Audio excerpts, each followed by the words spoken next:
যখনই তোমার গণসংখ্যা সারণীর অঙ্ক আসবো, মনে রাখবেন গণসংখ্যা সারণীর অঙ্কটা করতে গেলে আমার 4টা ধাপ লাগবে। একটা ধাপ শেষ করে আরেকটা ধাপ, এইভাবে 4টা ধাপ আছে। সর্বপ্রথম যে ধাপটা সেটা হচ্ছে পরিসর বার করতে হবে। কি বার করতে হবে? মানে যে সংখ্যাগুলো দিব ওই সংখ্যাগুলো থেকে পরিসর বার করার নিয়ম হইছে সর্বোচ্চ মান, মানে সবচেয়ে বড় মানটা, সবচেয়ে বেশি না, সবচেয়ে বড় যে মানটা, ওই মানটা থেকে সবচেয়ে ছোট মানটা কি করবা? বিয়োগ। কইরা যে বিয়োগ ফল বাড়িব ওই বিয়োগ ফলের সাথে আবার 1 যোগ। তাহলে পরিসরের সূত্র কি? সর্বোচ্চ মান বিয়োগ সর্বনিম্ন মান যোগ 1। সর্বোচ্চ মান বিয়োগ সর্বনিম্ন মান যোগ 1। এই প্রথম বার করলা কি তুমি? পরিসর। কি বার করলা? পরিসর। এখন পরিসর বার করলে কি তুমি ওই ছক আঁকতে পারবা? না, আরো কাজ আছে। পরিসর বার করার পরে নিয়ম হচ্ছে শ্রেণীবিভক্তি লাগবে। কি লাগবে? শ্রেণীবিভক্তি। এখন শ্রেণীবিভক্তি প্রশ্নে বেশিরভাগ সময় তোমরা ক্লাসে দেওয়া থাকে, ক্লাস 7 এ বেশিরভাগ সময় কি দেওয়া থাকে? এখন যদি কখনো শ্রেণীবিভক্তি না দেওয়া থাকে তাহলে কি করবা? 5 থেকে 15 তুমি যেই কোনোটা ইচ্ছা ধরে নিতে পারবা। 5 ধরে নিতে পারবা, মনে মনে 7 ধরে নিতে পারবা, 9 ধরে নিতে পারবা, 10, 11, 12, 13, 14, 15। তুমি 5 থেকে 15 এর ভিতরে যেই কোনো সংখ্যা ধরে নিতে পারবা। বা আমরা সাধারণত ধরে নেই হয় 5 ধরি অথবা কত ধরি? 10। এটা প্রথম ধাপ কি? পরিসর বার করতে হবে। তারপরে ধাপ কি? শ্রেণী বিভক্তি। ঠিক আছে? এখন আপনি পরিসর বার করছেন, শ্রেণী বিভক্তিও বার করছেন। মাশাআল্লাহ। এখন আপনি কি করবেন? ছক এঁকে নেবেন না? না। অরিজিনাল আরেকজন বাকি রয়েছে কে? শ্রেণী সংখ্যা। কে? শ্রেণী সংখ্যা মানে হলো তুমি যে বক্সটা আঁকবা ভাবটি, তুমি বক্সে এইভাবে কয়টা গড় দিবা। ঠিক আছে? এটা যে কি সংখ্যা? শ্রেণী সংখ্যা। যেমন এখানে কয়টা শ্রেণী আছে? 1টা 2টা 3টা 4টা। এখন তুমি এইভাবে শ্রেণী দিবা কয়টা? তুমি কি এটা জানো? না। এটা না জানলে তুমি কিভাবে আঁকবা? সম্ভব না। এর জন্য আগে কি করতে হবে? শ্রেণী সংখ্যা। এখন শ্রেণী সংখ্যা সবসময় বার করতে হবে পূর্ণ সংখ্যায়। কোন সংখ্যায়? পূর্ণ সংখ্যা।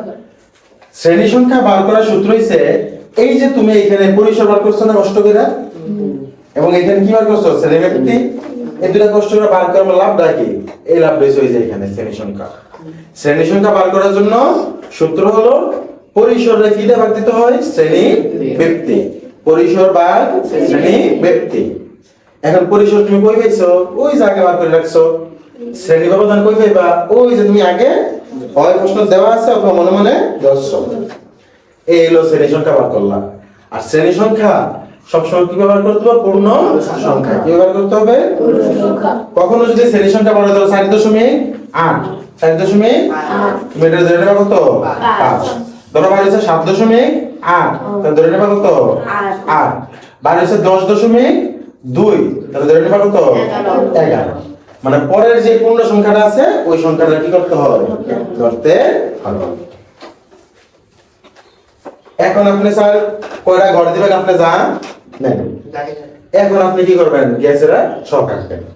আর ছকে আমরা জানি কলাম হয় 3টা। প্রথমে হয় শ্রেণীবিভক্তি, দেন হচ্ছে টালি, এবং লাস্ট হচ্ছে কি? গণ সংখ্যা। এই ছকের এটা মুখস্থ। লম্বা যেটা হয় এটা হলো কলাম। কলাম হয় কয়টা? 3টা। শ্রেণীবিভক্তি, টালি, গণ সংখ্যা। শ্রেণীবিভক্তি, টালি, গণ সংখ্যা। আর এইভাবে যেটা হইব এটা বলে রো, মানে সারি। সারি করে বলে তো বার করছে কোথায়? ওই যে শ্রেণী সংখ্যা। এখন আমি জানি সবকিছু। এখন আমি কি করবো? সেটা ওই ছকটা তাহলে শেষ। ঠিক আছে? তাহলে লাস্ট একবার রিভিশন। যদি পরীক্ষায় বলে গণসংখ্যা সারণী একক, কি একক? তাহলে কয়টা ধাপ? 4টা। কয়টা ধাপ? 4টা। প্রথম ধাপ হচ্ছে কি বার করতে হবে? পরিসর। কি বার করতে হবে? পরিসরের সূত্র কি? সর্বোচ্চ মান সর্বোচ্চ মান বিয়োগ সর্বনিম্ন মান যোগ 1। পরিসর বার করার পরে আমার লাগবে কি? শ্রেণী বিভক্তি। কি লাগবে? শ্রেণী বিভক্তি। এখন শ্রেণী বিভক্তি ম্যাক্সিমাম টাইম কি দেওয়া থাকে? প্রশ্নে দেওয়া থাকে। যদি প্রশ্নে দেওয়া না থাকে তখন আমি 5 থেকে 15 এর ভিতরে যে কোনো একটা সংখ্যা ধরতে পারবো। বাট আমরা ম্যাক্সিমাম টাইম কি করি? হয় 5 ধরি অথবা 10 ধরি। ঠিক আছে? পরিসর এবং শ্রেণী ব্যবধান পাইলে তারপরে বার করতে পারবো কি শ্রেণী সংখ্যা। কারণ শ্রেণী সংখ্যার সূত্র হইছে কি পরিসর ভাগ শ্রেণী ব্যক্তি। পরিসরে কি দিয়ে ভাগ দিতে হবে? আর তুমি যদি কষ্ট করে এখানে পরিসর আর শ্রেণী ব্যক্তি না বার করতে আগে আর কি তুমি শ্রেণী সংখ্যা বার করতে পারলা না? ঠিক আছে, এখন শ্রেণী সংখ্যা যখন বার হবে এবং শ্রেণী সংখ্যা বার করতে হয় কোন সংখ্যায়? পূর্ণ সংখ্যায়। কোন সময় দশমিক ধরো 7.2 বাড়িছে, গড় কি 7.2টা হয়? এরকম হয় পরে ওই 7টা নালে 8টা নালে 9টা এরকম, এই যে দশমিকটা যেতে পারিব এর পরের সংখ্যাটা ধরে নিবা। ঠিক আছে, এবং লাস্ট হইছে কি স্যার? গণসংখ্যা সারণীর ছক। এখন গণসংখ্যা সারণী আঁকার জন্য এই যে লম্বা লম্বা যে গড়গুলা দিতে হয় লম্বা, এগুলো হলো কলাম। কি বলে? ইংলিশে বলে কলাম। এই কলাম কয়টা দিতে হয়? 3টা। এটা মুখস্থ করতে হইব। শ্রেণীব্যক্তি তালি গণসংখ্যা, শ্রেণীব্যক্তি তালি গণসংখ্যা। Okay sir? আর এইভাবে যেগুলো দিয়ে পাতায় না এইভাবে, এগুলো হলো রো। কি বলে? রো মানে সারি। রো মানে কি? সারি। সারি আমরা যে কাপড় পরি সেই সারি না। আর এইভাবে যে লম্বা লম্বা গুলো কি বলে? কলাম। বাংলায় বলে স্তম্ভ। কি বলে?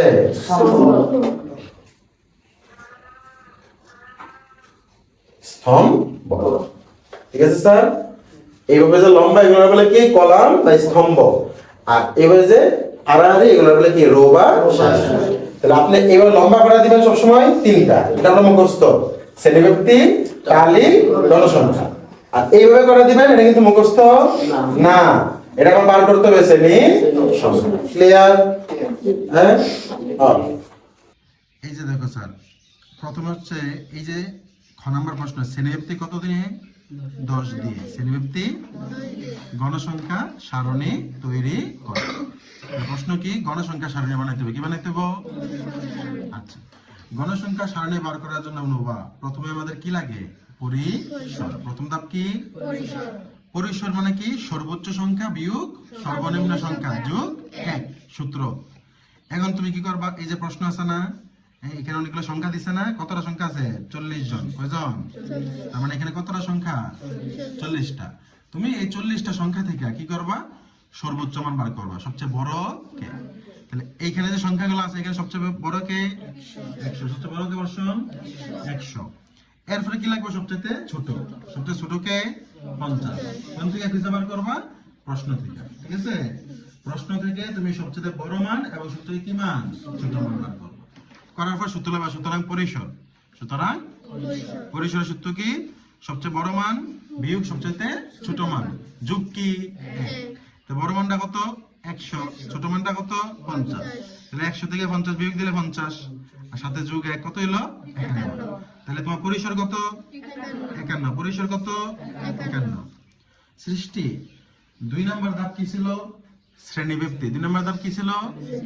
আমরা বলছি যদি শ্রেণীব্যক্তি দেওয়া থাকে আলহামদুলিল্লাহ। শ্রেণীব্যক্তি আসেনি? নোবা কত আছে? বলে দিছে না? তাহলে আলহামদুলিল্লাহ। কি লিখমু? শ্রেণীব্যক্তি 10 নিয়ে। শ্রেণীব্যক্তি শ্রেণী সংখ্যা। কারণ আমরা জানি তৃতীয় ধাপ কি দেখতে চাই? শ্রেণী সংখ্যা। শ্রেণী সংখ্যা। শ্রেণী সংখ্যা বার করার সূত্রটা কি? পরিসর ভাগ শ্রেণী ব্যক্তি। পরিসর ভাগ শ্রেণী ব্যক্তি। এখন দেখেন তো আপনি স্যার পরিসর পাইছেন না উপরে? কত? এই যে পরিসর। পরিসর ভাগ দিতে হবে কি দিয়ে? শ্রেণী ব্যক্তি দিয়ে। শ্রেণী ব্যক্তি প্রশ্ন দেওয়া ছিল না? কত? 10। এই যে পরিসর 51, শ্রেণী ব্যক্তি কত? 10। তো 51 যখন আপনি 10 দিয়ে ভাগ দিবেন কত হইব? 5.1। 5.1। কিন্তু আমরা জানি শ্রেণী সংখ্যা কি হিসেবে নিতে হয়? পূর্ণ সংখ্যা। কোন সংখ্যা? এটা কি পূর্ণ সংখ্যা না দশমিক? এটা হচ্ছে দশমিক। দশমিক সংখ্যা নেওয়া যাবে না। এখন তাহলে স্যার 5.1 এর পরের পূর্ণ সংখ্যাটা কি? 6। আমরা নিব 6। এবং এই যে একটু ঢেউয়ের মতো চিহ্নটা আছে না, এই চিহ্নের নাম কি? সর্বসম। এই চিহ্নের নাম কি? সর্বসম চিহ্ন। এই যে ঢেউয়ের মতো যে চিহ্নটার নাম কি? সর্বসম, মানে প্রায় সমান। 5.1 মানে সমান কি? 6টা ধরে লিখতে। ঠিক আছে, তাহলে এখন আমরা কি করব? এখন আমরা গিয়ে সেরা গণসংখ্যা সারণী তৈরি করব। এই যে বক্সটা, এই যে বক্সটা। এখন বাপ্পি বক্সের যে এই যে লম্বা এগুলো বলে কলাম, লম্বা গুলো কি বলে? আর এই যে পাতার এইভাবে আড়াআড়ি এগুলো রো, কি বলে? তো লম্বা কয়টা হবে এটা তোমাদের মুখস্থ, কয়টা হবে? সব সময় তিনটা, সব সময় তিনটা। শ্রেণীব্যক্তি, টালি, গণসংখ্যা, শ্রেণীব্যক্তি, টালি, গণসংখ্যা, শ্রেণীব্যক্তি, টালি, গণসংখ্যা, এটা মুখস্থ। আর এইভাবে যে আড়াআড়ি করে দেবো, এটা আমরা কি করছি? বার করছি উপরে কয়টা? ছয়টা। কয়টা? কিন্তু খেয়াল করেন কয়টা দিছে, একটা উপরে বেশি দিছে, একটা নিচে বেশি দিছে। এখানে শ্রেণী সংখ্যা যতবার হয় তার থেকে দুইটা কি দিতে হয়? বেশি। তাহলে দুইটা বাড়ালে করে 8টা না? দেখো তোমার 8টা আছে, 1টা 2টা 3টা 4টা 5টা 6টা 7টা 8টা। 8টা নেই রে, কেন দুইটা বেশি দিছে?